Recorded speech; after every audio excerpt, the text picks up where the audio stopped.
petite vidéo aujourd'hui pour partager avec vous ma découverte. Donc c'est un jeu que je connaissais déjà, je ne l'avais pas acheté, mais je l'ai trouvé d'occasion pour 8 €. Donc c'est le tarot des arcanes de l'étoile de Filippo Rucci, me semble-t-il. Oui, Filippo Rucci. Ah, le facteur qui arrive. Voilà, donc sous blister. Et voilà, quand je l'ai vu à 8 €, ben, je dis, il est pour moi. Alors, je vais le découvrir avec vous. Donc, vous voyez que c'est une toute petite boîte parce qu'il n'y a que les 22 arcanes majeures.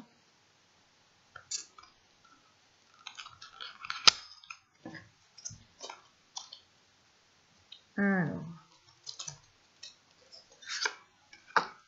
les cartes sont aussi emballées. Voilà, alors, on a un petit livret.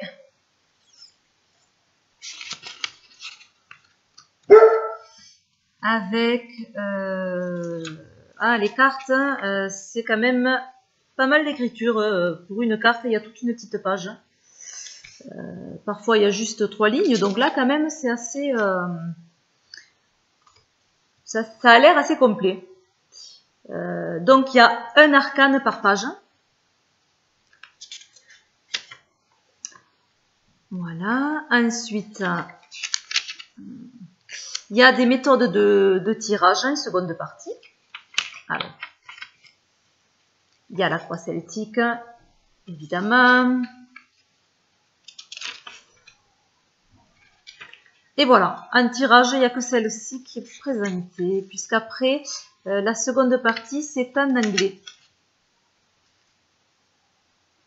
Voilà. Et après, le tirage astral, donc qui présente que le jeu peut être utilisé avec le set du tirage astral. Voilà. Voilà pour le petit livre, hein. Donc à voir. Alors, les cartes. Le dos, une jolie étoile. Alors, elle glisse super bien.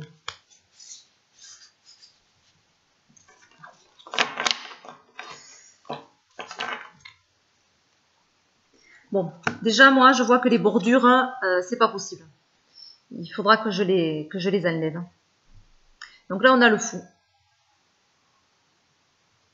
Je ne sais pas si vous le voyez bien, parce que la carte est assez sombre, du coup. Le battleur.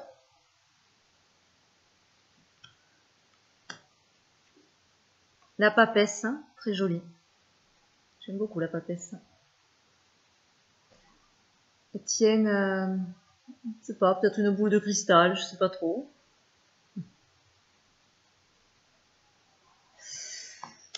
L'impératrice est très très jolie aussi, avec ses oiseaux.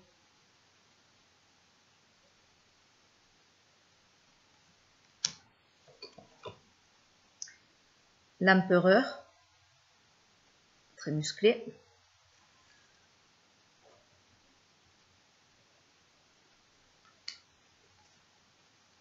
Le pape.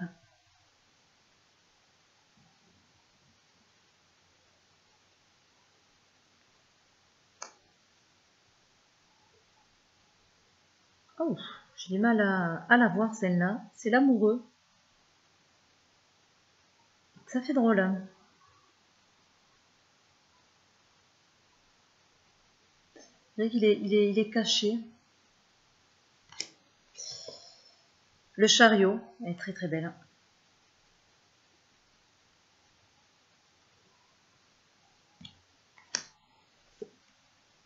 La justice.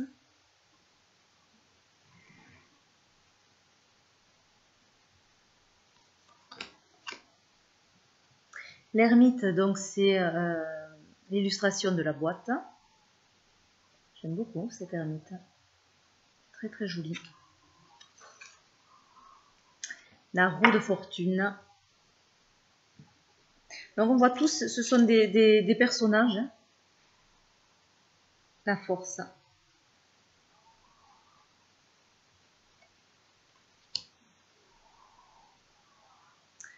Le pendu, original, il est pendu par le torse.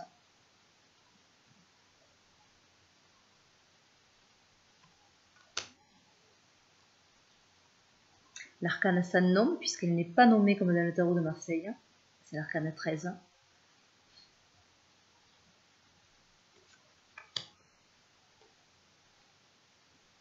Tempérance.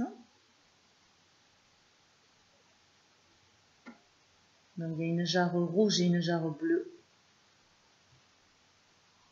Les deux énergies. Le diable, qui a les mains enchaînées.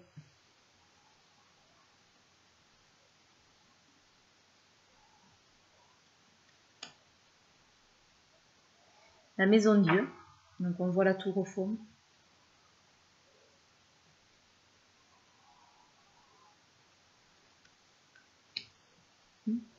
L'étoile, elle est jolie, j'aime bien. Elle est apaisante, je trouve. Ah, la lune aussi, sympa.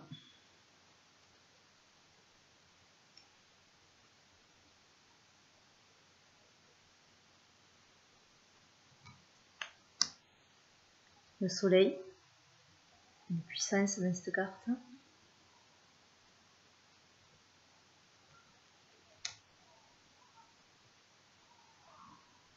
Le jeune homme.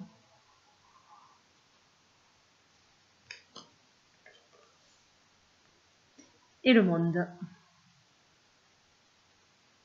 C'est rare de voir un homme sur l'illustration du monde. Alors la qualité est pas mal. Souple, mais pas fine quand même. Alors moi j'ai un reflet à l'ordinateur, mais en fait elles sont pas vraiment brillantes, elles sont quand même plutôt mates. Voilà, elles glissent bien comme je vous ai montré.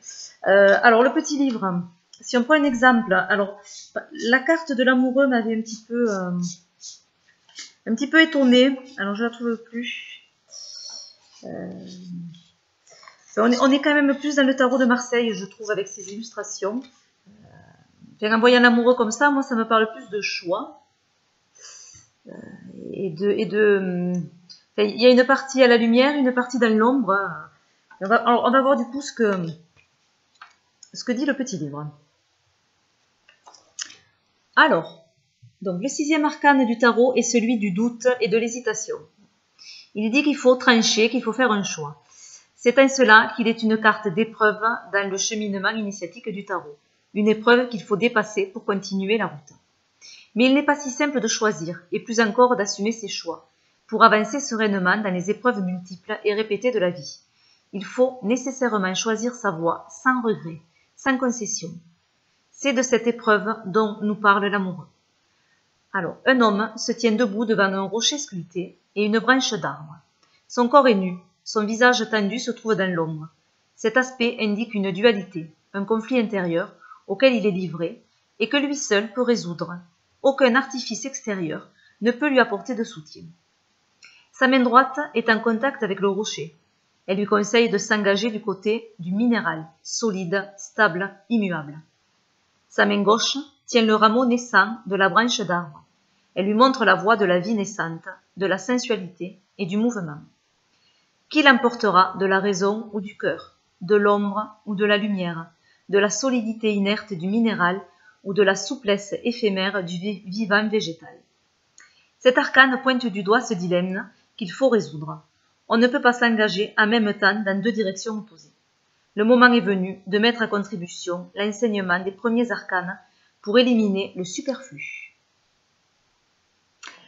Ben voilà, et ben c'est plus clair du coup. Alors j'aime bien la façon, excusez-moi, la façon dont le livre aborde les cartes.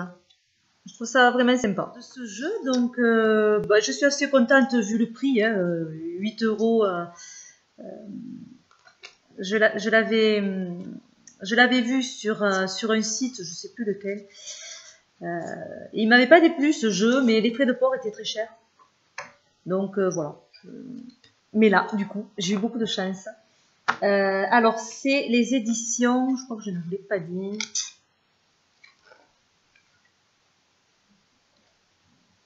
Du Chaudron Magique. Voilà.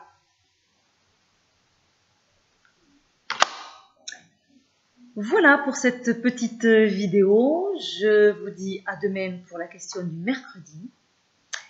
Et à dimanche pour le tirage au sort. Pensez à vous inscrire si ce n'est pas déjà fait. Bisous, bye bye.